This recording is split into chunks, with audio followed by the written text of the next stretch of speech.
You ever feel like the VA is playing rating Tetris with your body parts? Like, here's 10% for your back. Cool story. Oh, your leg's numb now? That's fantastic. Meanwhile, you're walking like a broken action figure. So here's the secret sauce they don't tell you.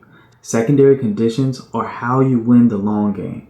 They're how you go from 70% to 90% or 90% to 100%. Legally, strategically, and with fewer migraines. Unless migraines are your secondary condition. In which case, let's file for that too. Today, I'm breaking down how to use secondary conditions to max out your VA rating. Let's turn your claim into a powerhouse and make the VA say, dang, they came prepared. Most veterans stop at their primary claim. PTSD, back pain, knee injury, done. But what if I told you the real win is in the ripple effect? The lower back pain causing numbness down your leg, that PTSD leading to sleep apnea or GERD, that knee injury wrecking your other knee or hip from overcompensation? If you don't claim those secondaries, you're leaving money, care, and your rating behind. In this video, I'm going to give you the blueprint to find your secondaries, prove they're service connected, and file them right and win without the guesswork. So let's keep it simple. A secondary condition is a medical issue that developed because of another condition that's already service connected. Think of it like this. The VA rates your injuries like dominoes, but only pays you for the ones you actually point at. Example, you're rated for your back. Now your sciatic nerve pain makes sitting a nightmare. That's a secondary. You're rated for PTSD. Now you've got sleep apnea, acid reflux, migraines. Those are all secondaries. And yes, they're all ratable. If it affects your health, your work, or your life, it matters. Now this is where we talk strategy and beat the VA math at its own game. Let's say you're stuck at 70%. You filed your main stuff, but you've got 10% for tinnitus, 30% for migraines, 50% for sleep apnea, 20% for radiculopathy from your back. Individually, not impressive. Together, deadly to VA math. Because each rating stacks onto the remaining healthy percentage. And the more strategic you are, the more powerful your total combined rating becomes. If your primaries can't carry you to 100%, your secondaries can finish the mission. So here's a pro tip. Always calculate your rating before you file. Use the official rating calculator. I'll post a link in the comments and pin it to the top. Check the description to get the link, if it's not already at the top of the screen. So here's where you go treasure hunting. Start by listing your current rated conditions. Then ask, what side effects do I deal with because of this? What other parts of my body are overcompensating? What meds am I taking for this? And what are their side effects? Let me show you some real examples. PTSD. Some side effects could include sleep apnea, erectile dysfunction, GERD, migraines, IBS. Let's say for a back injury. Side effects could include sciatica, hip, knee, or ankle problems, depression, even obesity. Knee injuries.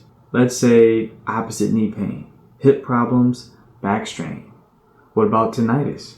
Sleep issues, anxiety, concentration problems. Think like a claims detective and write it all down. Now you've got to connect the dots. That means evidence. You need 3 things. 1, a current diagnosis. The VA won't rate a maybe. Get a clear current diagnosis for your secondary condition. Number 2, a service-connected primary condition. If that's already rated, you're golden. Number 3, a medical nexus. A letter or medical opinion that says it's at least as likely as not that such and such secondary condition is caused or aggravated by the primary condition. That exact phrase, at least as likely as not, is your golden ticket. You can get that from VA doctor, which is harder, a private physician, which is preferred, an independent medical opinion, which is ideal. And yep, my vet rating guide walks you through how to request this properly. So are you ready to file? Here's how to do it the smart way. Use VA Form 21-526 Echo Zulu. and clearly state the secondary connection in your claim. You can say something like this: I am filing sleep apnea as secondary to PTSD. And then you would include the diagnosis, nexus letter, any relevant medical records or sleep studies, upload it all in va.gov or mail it certified. And if you want to boost those odds, add a personal statement and buddy letter too. So now, don't let these rookie errors ruin your chances. Filing without a nexus letter, forgetting to label it as secondary, submitting no medical evidence, using vague language like I have problems instead of specifics. I experience 3 to 4 migraines a week that require me to lay down in a dark room. File clean, file smart, file with a plan.